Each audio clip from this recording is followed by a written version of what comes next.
one could be purchased right away in maybe a year. And one of the things I think they put the 24 months in is because of the backup delay. Like tomorrow, if I ordered the truck, if I actually have a deal, I'm looking at 9 to 10 months before I actually get it. Right. And I have prepared this for meeting with government capital. The council would like to look at this in the meantime between now and the next 2 weeks. So, Get a chance to review it. so when we decide to do this, these trucks turn into salvage trucks. Once the new one. They have to be destroyed.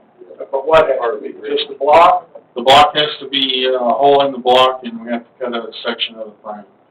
But there is salvage for the rest of it. That's the same. But what it provides is if you do salvage parts out of it, that's gonna be taken off of your reimbursement. Well, then we'll do that. Yeah. So what do you do with it? You turn it Yeah. over to them?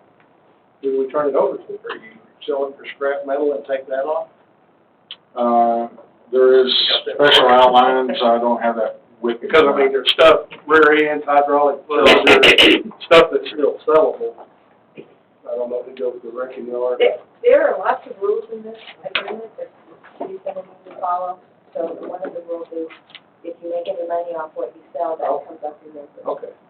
And I get it, because all mills are trying to get pollution out of it. They don't want to sell it to somebody else that now pollutes. Well, I thought, if I recall, I thought one of the grants was 80/20. This is the grant that we were looking at, and it was high as 80%. We achieved that on one truck. The grant came back at $185,000. And sir, do you mind if I hold that one? And the second truck, I believe it was $105,000. It came back. I don't have that quote. Yes, $105,919. First truck was eligible for $185,061. And then the sweeper was eligible for $67,168. Was there another, grant I called to?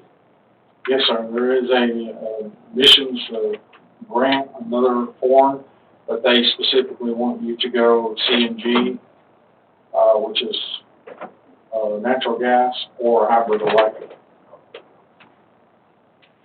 And how much is it? 25%. That's all. That's all you receive. That ain't worth being a guinea pig. For their,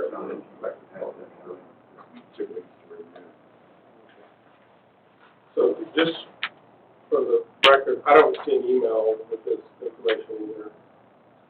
It's just, I don't know. Did you get it? Yeah. It was sent out Friday evening. David? Mine was actually bounced back. See, Okay.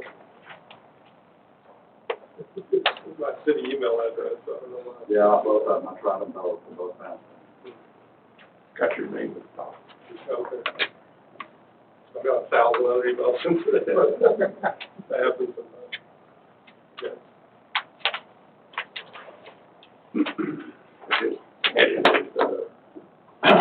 Addendum, agenda of November 26th.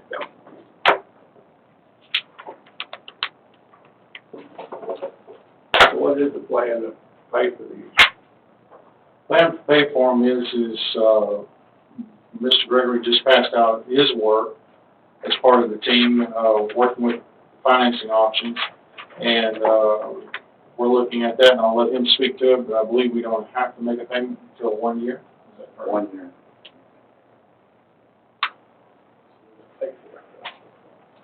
The reimbursement, it gives you a year to get the reimbursement back. You will apply that to the loan, and then the difference is what you will set up annual payments on. And I have figured it on a 7 and a 10 year. So is the reimbursement our first year payment? No, you've got a year to do that, Okay. but then your payment will become due right after that. But the reimbursement is not anything from the city. It's money that they'll turn back to us, but we have to pay it up front, and that's what we'll do with the government capital. We'll pay it up front, and when we get the reimbursement back, we will apply that to the note, and then the remainder we'll pay out in either a 7 or a 10. I think 5 is just a little steep. Also in that document, we added 2 other items that we needed that we talked about in the workshop of the year. During the budget workshop, we added a vacuum trailer, 800-gallon vacuum trailer, and then some equipment for the water department, standing hydraulic pumps and a hydraulic cutter unit for that. Those were added from our actual workshop. So, can someone read me the agenda item? It's approval of Texas Volkswagen Environmental Mitigation Grant Program funding contracts number 582-2011-65 VW and number 582-2011-666 VW for purchase of 2 garbage trucks and 1 street sweeper through TCEQ.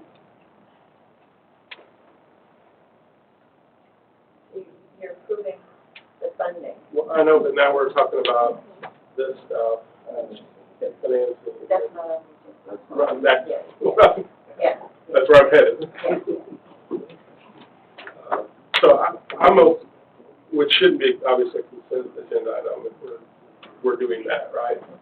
Sounds like this is perfunctory, so I don't see any problems with not moving forward, but when it's on the agenda, I think we'll need to have substantial discussion about the methods and. Have we ever waited 10 years on payment? We have had a 10-year note, but I don't know that it's on the garbage right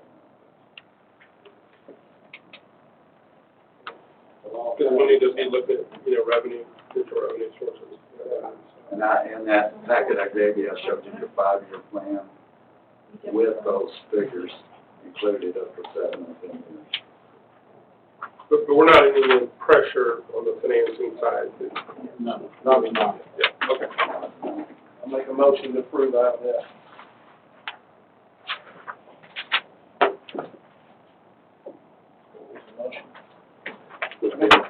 Approve moving forward. Moving forward, We have a motion and a second to approve consent agenda item F. All in favor, say aye. Aye. Any opposed? Motion carries 5-0. Thank you, Board. We will move to item number 7, which is discussion and/or action on painted outside wall murals pursuant to section 3.12.083 of the River Oaks Code of Ordinances, 2006, as amended, prohibiting direct painting on buildings except for identification. And Marvin, if you're good with it, I'll lead off on this one. Sure. So we talked about this quite a while at the last council meeting, and eventually we wound up making the motion to allow a mural to stay. It's been painted on a commercial building on Robert Cutoff. After that happened, about 5 or 10 minutes later, I thought about what we did, and I mentioned it briefly later at the meeting, because what didn't sit right to me, ironically enough, because I'm the person that made the motion to approve it, is I really felt and again, I'm going to take the chief responsibility on this because it was my fault. I think that a lot of that discussion centered around what we thought the mural was, or what we thought about this, or what we thought about that, and I specifically lost track of the fact that we're talking about the sign ordinance. We were talking about an appeal of the sign ordinance, and the people that administer the sign ordinance are the building inspector and the building official. And so, It does provide for the. right, and they do have the right to appeal to the council, but I wasn't looking at it from the perspective, because to me, an appeal comes down to, did the person that is administering the code do it, the ordinance do it wrong, and not getting into really anything beyond that. And so, particularly with what Marvin's given us in the packet tonight, the sign ordinance specifically says, it defines graffiti in a way that includes painted, drawn, or applied in any other way to a structure, building, or property. And it also then defines a sign. What's that? Wait, you're missing something very big there. Okay. Unauthorized. Correct. Correct. So then we would get into, yes, So, the which whole means thing. anybody that paints on somebody else's building without permission is graffiti, not someone painting their own. Correct. Would be the way I would interpret that. Of course, that actually isn't her building. Since she's renting it. So we would then get into who's authorized